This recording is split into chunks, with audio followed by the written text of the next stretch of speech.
And May the soul of Cyrus Jirongo rest in peace.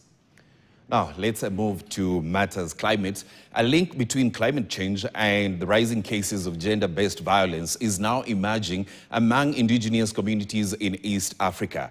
Women say prolonged droughts, shrinking resources, and deep-rooted traditional cultural practices are exposing them to heightened risk of abuse as women struggle to hold their families together. And as Clement Masombo now reports, this came to the fore during the 7th East Africa Indigenous Women-led Assembly in Doldol, Laikipia County. Women from indigenous communities across the East African communities are living the realities of the effects of climate change. Different from the normal hunger and livestock losses, they are also affected by the increasing wave of gender-based violence cases.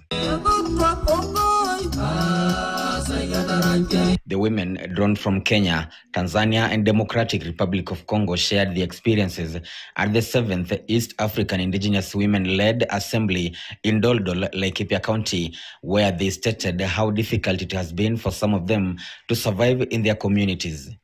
Their painful stories are shaped by conflict, displacement, and harmful cultural practices. It has increased the issue of harmful cultural practices, because now in most of our communities represented in this assembly, we come from communities where most of them still practice harmful cultural practices. And so because you are dispossessed, you're already subjected to poverty. So the girls are always the next option to provide food for the family, because you have to be sold off, you have to be married off early. According to the women, prolonged drought has pushed families into deeper poverty, making girls more vulnerable to early marriages and other forms of gender-based violence as families seek alternative sources of income. Tunafuga mifugo. Sasa mifugo inaenda sehemu ya mbali kutafuta maji, kwa sababu maji imekuwa hamna, kutafuta hizo kuni. Sasa katika kwenda sehemu mbali kutoka mahali tuliozoea kupata tu maji jirani, tunakutana na wanyama pori wakali, wengine pia wanapoteza maisha. Tunakutana pia na wabakaji katika barabara zetu, kwa sababu tunaenda kufuata maji mbali kwa sababu ya masuala haya mabadiliko ya tabia nchi. The women also decry traditional cultural practices that deny them the right to inherit land, a factor they say weakens their bargaining power and leaves them with limited protection whenever violence occurs. When you're dispossessed from your land, you are not able to provide food. You're not able to take your kids to school. You face numerous violence as a woman, because you need to provide. And when the community is evicted, it's the women who bear the brunt of that eviction.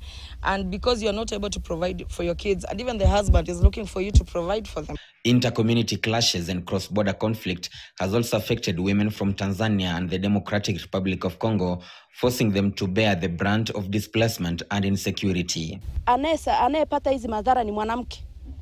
Yaani mifugo inavyokosa maji, anayetafuta watoto ni mwanamke. Anafikiri ule mtoto atakula nini, atavaa nini. Mwanaume mwenyewe pia tunamtafutia sasa hivi.